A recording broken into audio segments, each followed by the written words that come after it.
In the farthest corner of the Andorran galaxy, where enormous alien ships shone like drifting stars, humans were nothing more than property. The great alien houses ruled hundreds of worlds, their power absolute, their wealth beyond imagination. And among them, none were richer or prouder than the ruling family of Heiress Prime. On this world of towering crystal palaces and silver seas, humans had become little more than living decorations, displayed, traded, and paraded like exotic pets for alien amusement. It was here, in the heart of Heiress Prime, that an auction was about to begin, an event whispered across the galaxy, where rare humans would be bought and sold by the richest alien heirs and heiresses. Inside the auction hall, walls of polished obsidian glimmered beneath golden lights, and a crowd of alien elites filled the grand tiers, their voices buzzing like the hum of distant storms. At the center of the stage, a tall alien announcer prepared to unveil the latest lot, a young human taken from the outer colonies. His name was Ethan. He stood silently beneath the harsh lights, his wrists bound by shining cuffs that marked his status as property. He was young, but his face carried the weight of too many years, his expression calm and unreadable. He had been captured months ago, sold from one station to another, his value decided not by who he was, but by how rare his kind had become. Still, there was something in his dark eyes, a spark that had not been broken, no matter how many chains were placed on him. From the front row, an alien heiress watched with lazy disdain. Her name was Lyra, daughter of the most powerful Valyrian house. Unlike the cold metal of the auction stage, she was dressed in flowing silk-like robes that shimmered like liquid silver, every jewel on her glowing softly under the golden lights. Her posture was perfect, her chin slightly raised, her expression one of absolute arrogance. When the announcer spoke of Ethan's strength and resilience, she laughed softly, leaning toward a fellow heiress beside her and whispering loud enough for everyone around her to hear. He looks strong, yes, but humans are always weak where it matters. He's probably cheaper than my purse. The audience around her chuckled, their laughter rolling through the hall like soft thunder. Ethan heard her, of course, every word, but he didn't move, didn't react. He simply looked straight ahead, his face expressionless, his gaze unbroken. Lyra noticed his silence and smiled faintly, her amusement turning sharp. She loved breaking things that pretended to be unbroken. With a lazy flick of her hand, she placed the highest bid, an amount so large the announcer hesitated before calling it out. No one else dared challenge her. Within minutes, Ethan was hers. She didn't even look at him when the attendants handed over his chain. To her, he was no more significant than the glass of rare starlight wine she held delicately in her other hand. The journey to Lyra's flagship was silent. Her vessel, the Celesta, hung in orbit like a floating city of crystal and steel, its silver spires stretching into the dark void above Heiress Prime. As Ethan was led through the shining corridors, he could feel alien eyes on him everywhere. Servants, guards, pilots, each one glancing at the new human acquisition with either curiosity or pity. Inside Lyra's private chamber, walls glimmered like flowing water, and soft lights pulsed gently like a heartbeat. She reclined on a curved couch made of woven glass fibers, her sharp gaze fixed on him, as if she were examining a rare artifact. "You will answer when spoken to," she said casually, sipping her drink without looking up. "You will not touch anything unless I allow it. You are not a person here.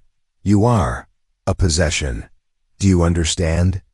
Ethan looked at her, his jaw tight, but he gave a single nod. Lyra frowned slightly, expecting him to plead, to beg, to speak at least a few desperate words. Most humans did on their first day. But this one remained quiet, unreadable. "You're silent," she said, tilting her head thoughtfully. "Interesting. I thought humans were noisy creatures." Finally, Ethan spoke, his voice low but steady. I speak when there's something worth saying. Lyra's eyes narrowed, not in anger but in curiosity. She had expected fear, but there was none. He stood straight, his shoulders squared, as if the weight of his chains meant nothing. Something about him unsettled her, though she would never admit it. Days turned into weeks aboard the Celesta. Ethan learned the routines of service quickly, preparing Lyra's chamber, arranging her garments, bringing her rare alien delicacies, but there was never submission in his actions, only precision. He obeyed, but without bending. Lyra began, noticing little things she had never noticed before. While other attendants trembled under her gaze, Ethan met her eyes calmly, never disrespectful, but never afraid. When the corridors shook during a minor asteroid storm, Ethan was the only one who didn't panic, his steady presence standing like an anchor while others scrambled. One night, after returning from a lavish gathering with other alien nobles, Lyra found Ethan standing quietly by the viewport, watching the distant stars. Do humans often stare at the void like this? She asked lightly, removing her shimmering cloak. It's not the void, Ethan said without looking at her. It's everything. Billions of lives, billions of stories. And none of them know we're here. Lyra paused, caught off guard by the weight of his words. For a moment, she saw something she hadn't seen before, depth. But just as quickly, she brushed the thought aside and smirked. Philosophy from someone cheaper than my purse, remarkable. Ethan didn't reply. That night, long after Lyra had retired to her chamber, shadows moved silently through the corridors. A group of masked intruders slipped past security, their movements swift and practiced. They weren't after wealth. They weren't after artifacts. They were after Lyra. The first blast tore through the outer hall, shattering glass walls and sending shards raining down like crystal rain. Alarms screamed across the Celesta as chaos erupted. Guards rushed to intercept, but the attackers were fast, too fast. Ethan heard the commotion and ran without thinking, his instincts pulling him toward danger rather than away from it. By the time he reached Lyra's chamber, one of the masked intruders had already broken through her door, raising a glowing blade toward her. Ethan didn't hesitate. He slammed into the attacker with full force, the blade slicing across his arm as he drove the alien back. Pain burned through him, but he held on, twisting the attacker's weapon away before the guards finally arrived and overwhelmed the intruders. When the danger passed, Lyra stood frozen, her breath unsteady, her silver gown torn at the shoulder. She stared at Ethan, at the blood running down his arm, and for the first time in her life, she didn't know what to say. Ethan leaned against the wall, his voice quiet but unshaken. Your life isn't worthless, he said softly. Keep it safe. Before Lyra could respond, he collapsed, and for the first time since she bought him, Lyra realized she had no idea who Ethan really was, or how a cheap human had just risked everything to save her life. The Celesta drifted silently through the endless darkness of space, its crystal towers reflecting the light of distant stars. But inside the ship, nothing felt calm. The assassination attempt from the night before had shaken the crew, and whispers of fear spread like wildfire through the long silver corridors. Guards were doubled, security systems reinforced, and Lyra's once carefree expression now carried a shadow she had never known before. Ethan lay in the recovery chamber, his arm wrapped in glowing biogel, the advanced alien medicine slowly stitching flesh and bone back together. He had been unconscious when they brought him here, his body limp, his breath shallow. It had been hours since then, and Lyra had not left the upper deck once, pacing the length of her private hall in restless silence. She hated this feeling. She had always believed herself untouchable, untouchable by danger, untouchable by fear, untouchable by weakness. But now her own life had hung by a thread, and the only reason she was still breathing was because of him, a human, a being she had mocked and dismissed as worthless. When Ethan finally stirred, his eyelids heavy, the first thing he saw was the soft white light above him, glowing faintly like a distant sun. The air smelled of sterile herbs and cool metal. He tried to move, but his muscles protested, and pain shot through his arm. "You're awake," a voice said softly. He turned his head to see Lyra standing by the side of the recovery pod. She was dressed simply for once, her flowing silver robes replaced by a pale tunic, but her sharp elegance remained untouched. Her expression, however, was unreadable. Ethan said nothing. "You saved me," she continued, her voice steady but quieter than usual. "Why?" Ethan looked at her for a long moment before answering. "Because life matters, even yours." Lyra tilted her head slightly, her golden eyes narrowing as though she were studying a puzzle she could not solve. "And what about your life? Do you think it matters to me?" Ethan gave a faint smile. "I didn't save you for you. I saved you because it was the right thing to do." His words struck deeper than she expected, and for the first time since the attack, Lyra felt something strange stir inside her, a discomfort she could neither name nor dismiss. In the days that followed, Lyra found herself watching Ethan more closely. He returned to his duties as soon as the medics allowed him to move, refusing rest even when his body still ached. She noticed how precise he was, how calm and controlled. He remained even under pressure. He didn't speak unless spoken to, yet there was a quiet strength in his silence that unsettled her. One evening, Lyra hosted a private gathering aboard the Celesta. A handful of other alien heirs attended, each one wealthy, powerful, and arrogant, their laughter filling the grand hall as they exchanged rumors and boasts. The conversation eventually turned toward the recent assassination attempt. "Imagine," one alien noble said with a mocking grin, "a Valorian heiress almost dying, saved by a human servant. How poetic, almost embarrassing, isn't it, Lyra?" The table erupted with quiet laughter, but Lyra's gaze sharpened like glass. She should have laughed with them. She should have dismissed Ethan as a meaningless detail. But instead, she felt something rise within her that surprised even herself. "He's more loyal than any of you," she said softly, her voice like cold steel. The laughter died instantly, and an uncomfortable silence followed. Lyra rarely defended anyone, least of all a human, and the look in her eyes warned them not to press further. From a corner of the hall, Ethan overheard the exchange. He didn't react, but deep inside, something shifted. A crack in the wall that had always stood between them. That night, as the Celesta drifted silently between star systems, Ethan sat by the viewport, gazing at the infinite sea of stars. The quiet hum of the engines filled the room, broken only by the distant murmur of alien machinery. Lyra approached quietly, her bare footsteps soft against the glassy floor. "You stare at the stars a lot," she said, standing beside him. "They're reminders," Ethan replied without looking at her. "Reminders of what?" "That no matter how big anyone thinks they are, there's always something bigger. Out there, your power, your titles, your wealth, none of it matters. We're all just small pieces of something endless."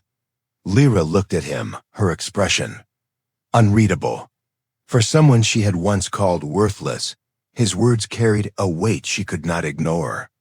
There was something about him, a sense of purpose, of dignity, that clashed violently with everything she had been taught about humans. Before she could respond, a faint vibration shook the ship beneath their feet. A soft alarm followed, barely audible but unmistakable. Ethan immediately stood, his instincts sharp. "What is it?" Lyra touched her wrist console, scanning incoming reports. Her face hardened. Another intrusion attempt. This time, they're inside the lower decks. Without hesitation, Ethan turned and started moving. "Where are you going?" she demanded. "To help," he said simply. "You're injured." Lyra snapped. "And you're a target," Ethan replied, his voice calm but firm. "Stay here. Lock the chamber, I'll handle it." Before she could argue, he was gone. The corridors of the lower decks were bathed in red emergency lights, shadows stretching long against the walls. Ethan moved silently, using his knowledge of the ship's layout to his advantage. He could hear distant voices, low, harsh, and unfamiliar, and the metallic clatter of weapons being readied. He rounded a corner and froze. 3 masked intruders were working to bypass the main energy grid, their tools sparking as they tried to disable the ship's defenses. Ethan knew immediately what this meant. They weren't here just to kill Lyra. They wanted the entire Celesta defenseless, leaving it open to a full-scale assault. He didn't have a weapon, only his hands and whatever he could grab nearby. Silently, he reached for a loose metal pipe resting against the wall. The first attacker turned, and Ethan moved before the alien could speak. The pipe connected with a sharp crack, dropping the intruder instantly. The other 2 spun toward him. Weapons raised, but Ethan dove behind a bulkhead as plasma bolts scorched the air where he had just stood. He grabbed the fallen blade from the first attacker and charged forward, adrenaline drowning out the pain in his still healing arm.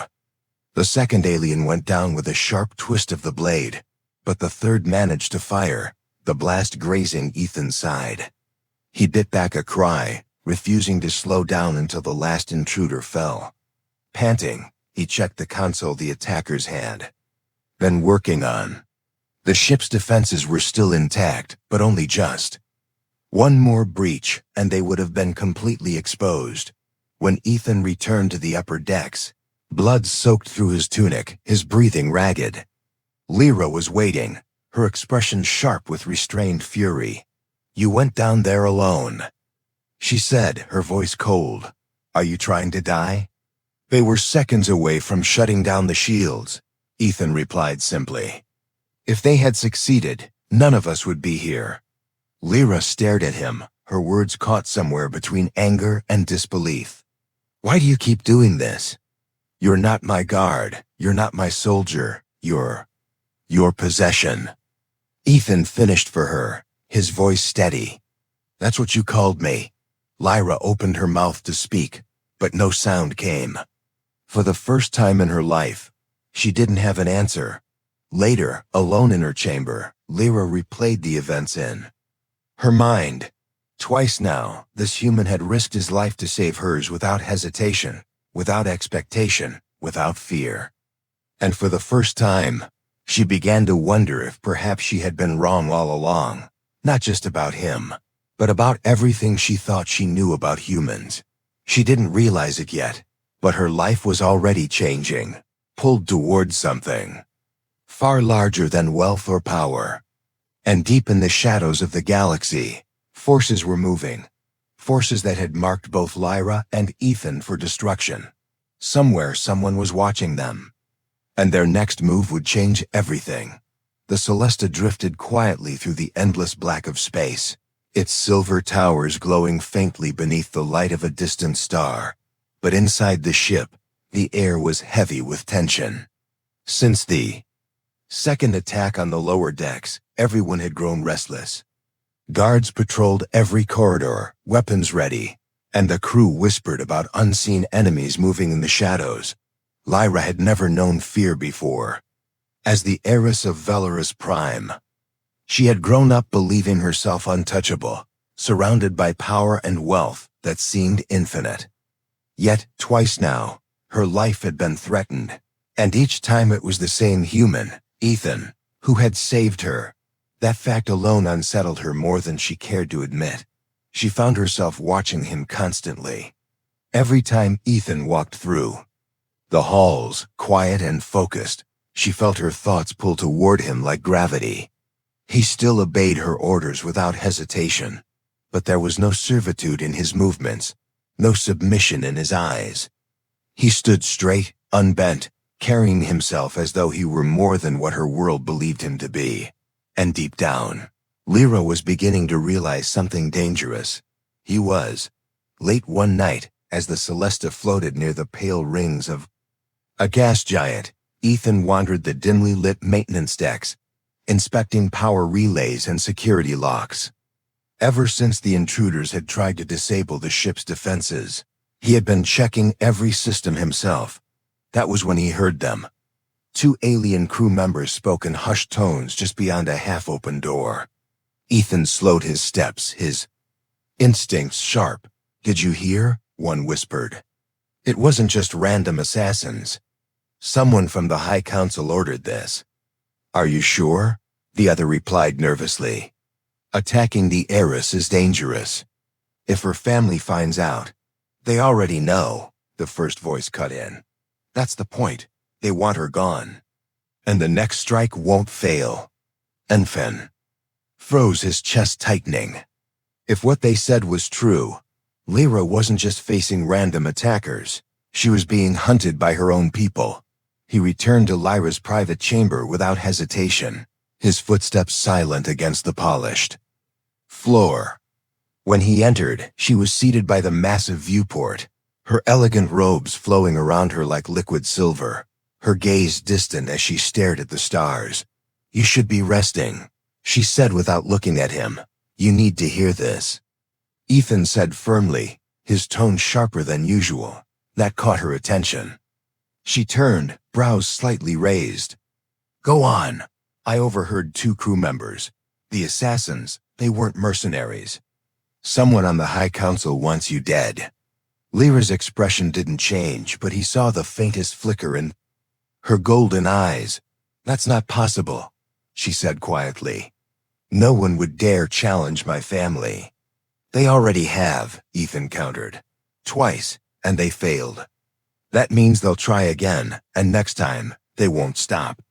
For a long moment, silence filled the room, broken only by the low hum of the engines. Lyra finally exhaled, her voice softer than he had ever heard it. "If this is true, then it means I can't trust anyone on this ship."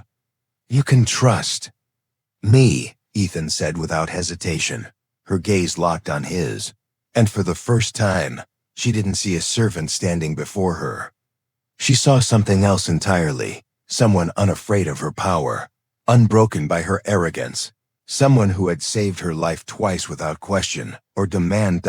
It made her chest tighten in a way she didn't understand. Days passed in uneasy silence. Security around Lyra doubled, but Ethan knew it wouldn't be enough. If the High Council wanted her dead, they would find a way.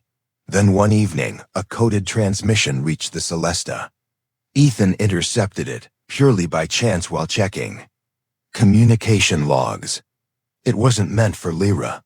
It wasn't meant for the crew. It was meant for the infiltrators. The message was short and cold. "Phase 2 begins tonight. Remove the Heiress. Leave no witnesses." Ethan's heart pounded as he rushed to Lyra's chamber.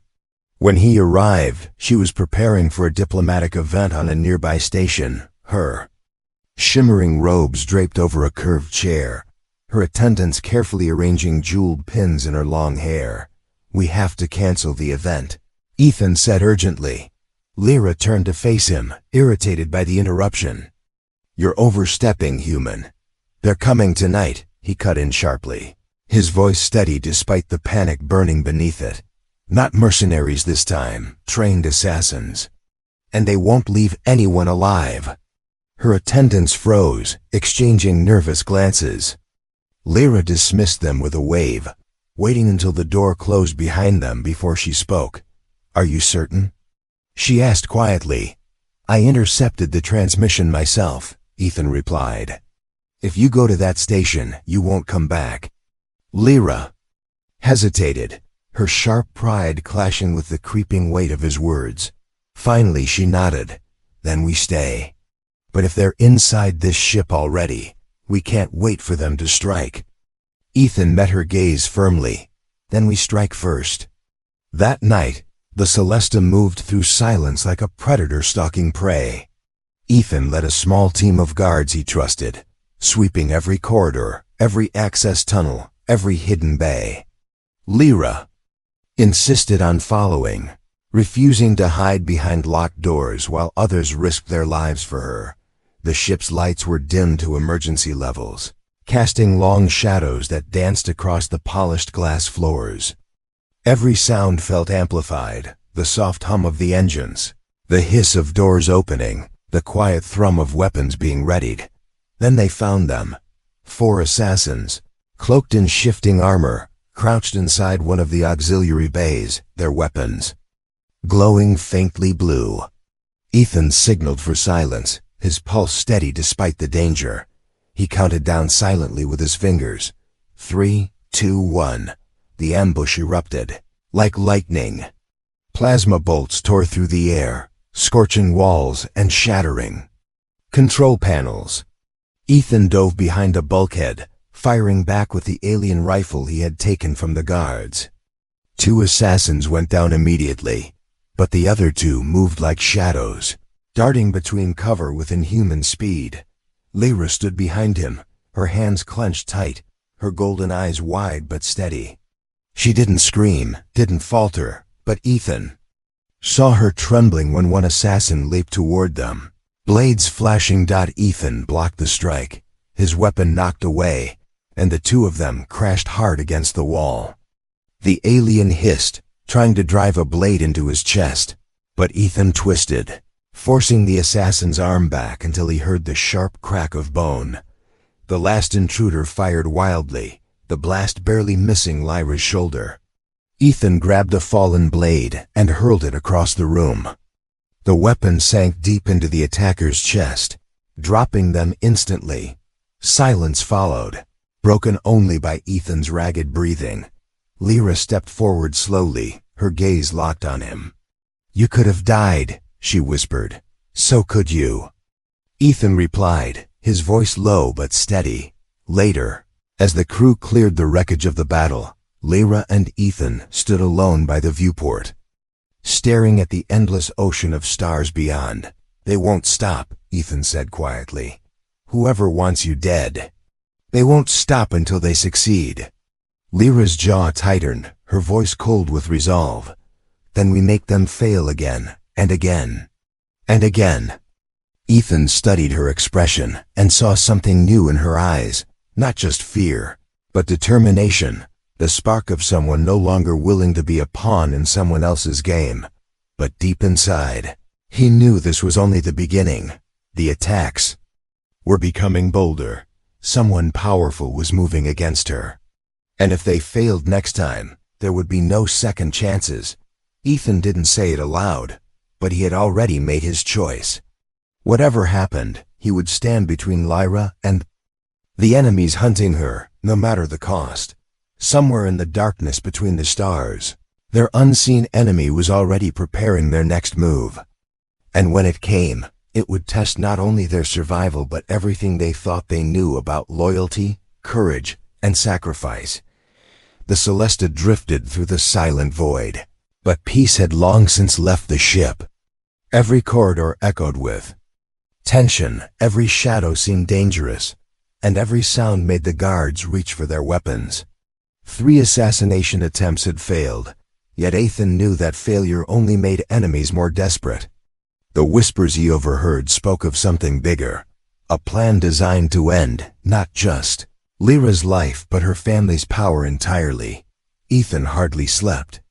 He spent nights walking the silent decks, inspecting security, watching every movement on the sensors. But no matter how much he prepared, danger still came. It began without warning. The Celesta was gliding past the moons of Halion Prime when the alarms erupted. Red lights flooded the halls, and the deep, booming voice of the ship's eye filled the air. Warning. Unauthorized boarding detected. Lower decks compromised. Ethan was already moving when the first explosion rocked the ship. He sprinted through the crystal-lined corridors toward Lyra's chamber, shouting orders into his comlink as guards scrambled to respond. But this time, the attackers were faster, more organized, and more ruthless than before. When Ethan reached the chamber doors, they were sealed shut. Inside, he could hear blaster fire and the muffled sounds of struggle.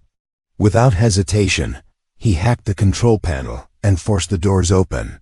Storming inside with his weapon raised, 3 assassins stood over Lyra, Two lay dead already, and one guard clutched a fatal wound, sliding to the floor. Ethan fired without hesitation, dropping one attacker instantly, then lunged at the second, tackling him to the ground. The third turned on him, striking hard with an electrified blade that burned into Ethan's side. He gritted his teeth and fought through the pain, forcing the assassin's weapon away before driving his knee into the alien's chest. The intruder fell, but not before slashing across Ethan's arm, reopening an old wound that still hadn't fully healed. Lyra stood frozen, her breath sharp, her golden eyes wide with fury and fear. "Are you hurt?" she asked, her voice unsteady. "I've been worse," Ethan replied, forcing a smile even as blood soaked his tunic. Before Lyra could respond, the Celesta shuddered violently as something massive collided with its outer hull. Ethan turned toward the viewport just in time to see an enemy cruiser detaching, its docking clamps glowing as it pulled away into the darkness. "They weren't trying to kill you this time," Ethan said, his voice suddenly cold. "They took someone." Lyra's expression shifted, horror dawning on her face. "Who?" Ethan didn't need to answer. The next alert from the ship's AI confirmed it. "Warning. Security breach on lower decks. One human asset removed.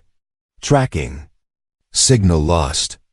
Hours later, the Celesta hung silent, its wounds patched but its crew restless and angry. Ethan was gone. Lyra sat alone in her private chamber, her hands trembling against the armrests of her chair. She stared at the glowing hologram before her, a looping feed of Ethan, being dragged aboard the enemy cruiser. They hadn't killed him. That terrified her more than anything. For the first time in her life, she felt helpless. Her wealth meant nothing, her title meant nothing, and her power meant nothing. Somewhere out there, Ethan was in the hands of people who wanted him broken, and she had no idea where they had taken him. But she knew why. Ethan wasn't just her servant anymore. Twice now he had saved her life, and someone on the High Council had noticed. To them, Ethan was more than a human. He was a symbol of defiance, a reminder that even someone considered cheap could matter more than gold. That made him dangerous. Ethan woke to darkness, cold metal pressed against his back, and his wrists burned where the energy cuffs bit into his skin. His head throbbed, his muscles ached, and the air tasted faintly of blood and oil. Somewhere nearby, faint voices murmured, and he caught fragments of their words. "Keep him alive. Needs to suffer. Should come for him." He understood. Then, he wasn't the target. He was bait. The hours blurred together. They kept him restrained, hanging from chains bolted into the ceiling of a cold steel chamber. The interrogations began slowly. Questions about Lyra, about her defenses, about her family's plans. Ethan said nothing. When silence failed, the pain began. They thought he would break, but he didn't. Every strike, every cut, every jolt of electricity only made his resolve harder. If he gave them anything, Lyra would die, and he refused to let that happen. By the third day, his body was battered and bruised, but his spirit remained unbroken. Lying against the freezing floor, Ethan whispered to himself, his voice cracked but steady. "You're not dying here. She needs you." Back on the Celesta, Lyra gathered her most trusted guards in the command chamber. A holographic map of nearby sectors flickered before them, showing dozens of possible escape routes, but no trace of the enemy cruiser. "They took him to draw you out," one guard warned. "It's a trap." "Of course it's a trap," Lyra snapped, her voice sharp as broken glass.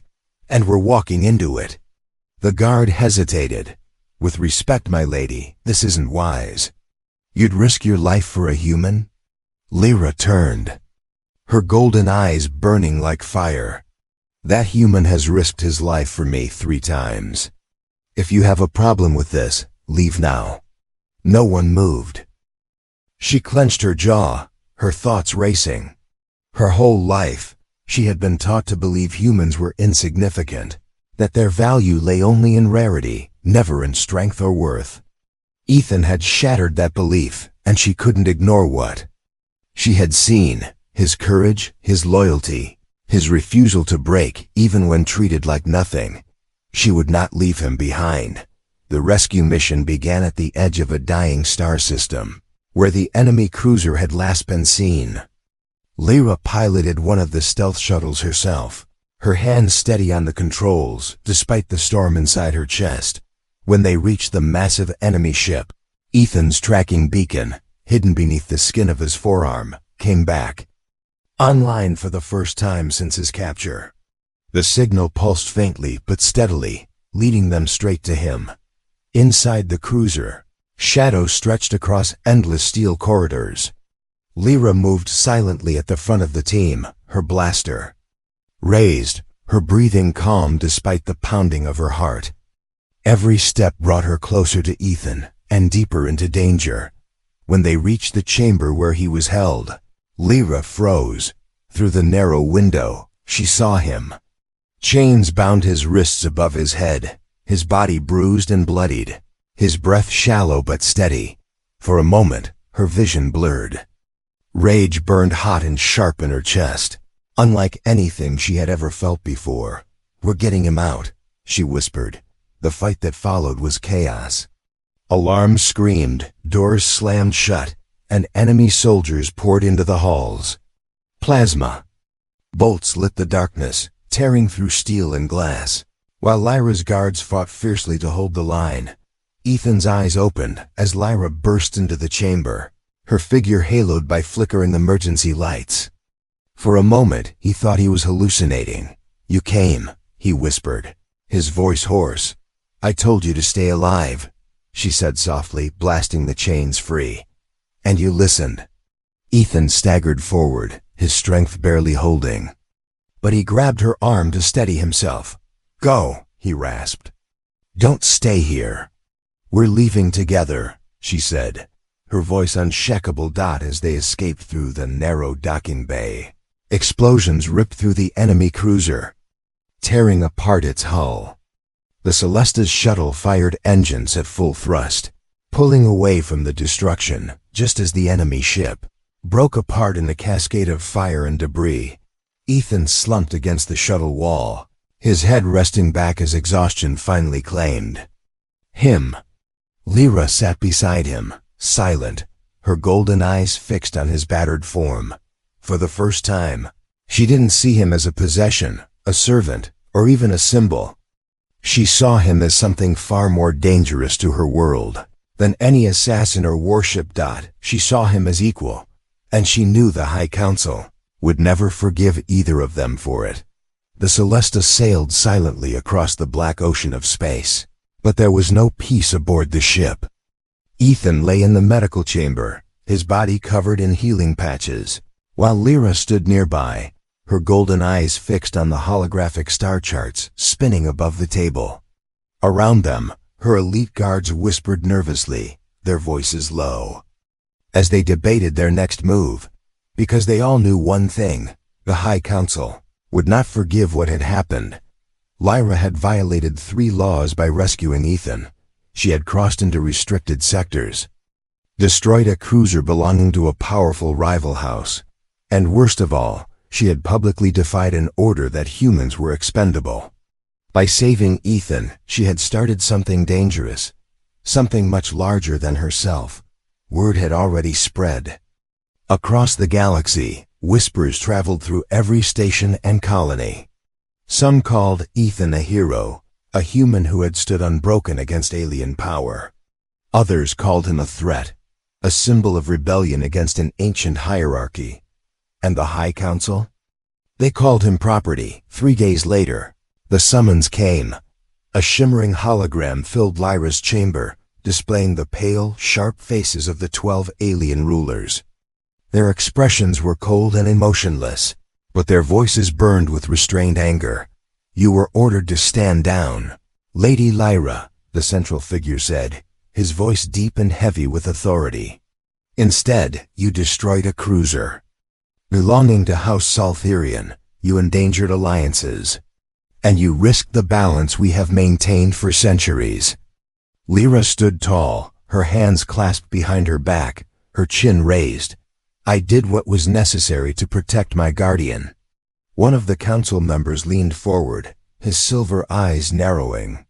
Guardian, that human is your servant. He is nothing.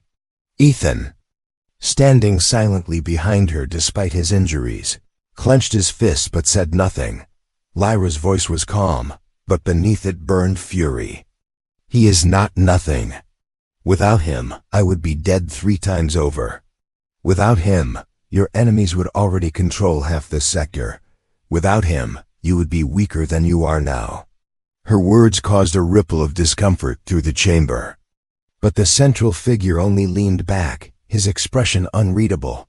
You will surrender the human to us, he said coldly. He is to be reprocessed. His mind and memories will be erased. He will serve where we decide. Ethan finally spoke. His voice low but steady. I'm not yours to process. The chamber fell silent. Every alien eye turned to him, as if a wild animal had dared speak to its masters. You forget your place. One council member hissed. No, Ethan said, meeting their gaze without fear. I finally know it. Lyra expected them to strike him down on the spot, but the council did something worse. You both have defied the order, the central figure said at last. And by doing so, you have chosen war. The hologram vanished for a moment. The room was silent except for the hum of the ship's engines. Lyra turned to Ethan, her expression unreadable. They'll come for us, she said softly. They'll come for everyone, Ethan replied. Days later, the war began. The High Council deployed fleets across the sector, demanding every loyal house surrender Lyra and Ethan. Many obeyed, but others hesitated. Some houses had seen Ethan's courage and began to question the ancient system that treated humans as worthless. A quiet rebellion stirred beneath the surface, and for the first time in centuries, cracks formed in the Empire's foundations. Lyra's house stood at the center of it all, outnumbered and surrounded. The Celesta became both refuge and fortress as attacks came from all sides. Every day, Ethan trained the guards, improving their tactics, teaching them strategies humans used in ancient wars on Earth, guerrilla strikes, misdirection, traps within traps. Against overwhelming odds, they won small victories. But every win came at a cost. And then came the message that changed everything. One of Lyra's spies intercepted a transmission. The High Council had mobilized the Oblivion Fleet, a massive armada built to erase entire civilizations. Its destination was Lyra's homeworld. If they reached it, her people would be wiped out. Ethan stood in the command chamber, his battered body leaning against the table as the hologram of the incoming fleet pulsed red. We can't outrun them, he said flatly. We can't outgun them. There's only one way to stop this. Lyra frowned, reading the look in his eyes. Don't you dare say it. Ethan shook his head slowly. The fleet's controlled by a single Nexus core. If we destroy it, the ships go dead. But it's buried deep inside their flagship. Lyra stepped closer, her voice sharp with anger. That's suicide. Maybe, he said quietly. But if we don't try, everyone dies anyway. The final mission began under a dead star, its light long extinguished. The Celesta slipped through the shadows, avoiding detection until the last possible moment. Then, at the edge of the Oblivion Fleet, Ethan and a small strike team boarded the flagship through one of its maintenance ports. Inside, the corridors were endless stretches of steel and light. Automated drones patrolled every passage, their weapons scanning for intruders. The team moved silently, step by step, closer to the Nexus core, until finally, they reached it. The core chamber glowed like a miniature sun, a swirling sphere of energy suspended between massive pylons. Its hum vibrated through the floor, each pulse syncing with the heartbeat of the entire fleet. This is it, Ethan whispered. pulling the explosive charges from his pack.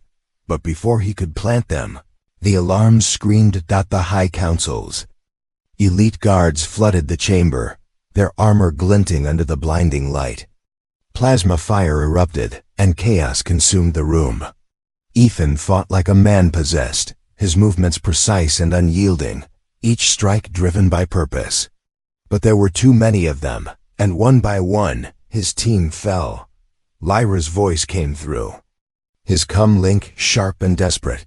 "Ethan, get out of there." "Can't," he said, breathing hard. "Not yet." Ethan crawled across the floor, blood dripping from a wound in his side, and reached the base of the core. His hands shook as he armed the detonator, setting the charge against the glowing pylons. A shadow fell over him, the High Council's enforcer. A towering figure clad in obsidian armor stood above him, a plasma blade humming in his grip. "You're only human," the enforcer said coldly. Ethan looked up, meeting his gaze with steady eyes. "Funny," he rasped. "I was just thinking the same about you." And then he pressed the detonator. The explosion tore through the chamber, a blinding wave of light consuming everything. Across the system, the Oblivion fleet went dark, its ships drifting lifelessly into silence. On the Celesta, alarms flared. As the energy surge rippled across sensors, Lyra stared at the holographic feed. Her breath caught in her throat as the fleet vanished from power, one ship at a time. "Ethan," she whispered, her voice breaking. But the channel was dead. Days later, the High Council's authority fractured. Half the houses turned against them, and the other half could no longer enforce their control without the fleet. Rebellion spread, and for the first time in 1,000 years, humanity's place in the galaxy began to change. On a quiet balcony aboard the rebuilt Celesta, Lyra stood alone, staring into the endless stars. In her hand, she held Ethan's insignia tag, the only thing recovered from the explosion. "You were never just a servant," she whispered. "You were the spark that burned down empires." Somewhere in the distance, planets turned, stars burned, and a new future began, because one human had dared to defy the impossible and won. The end.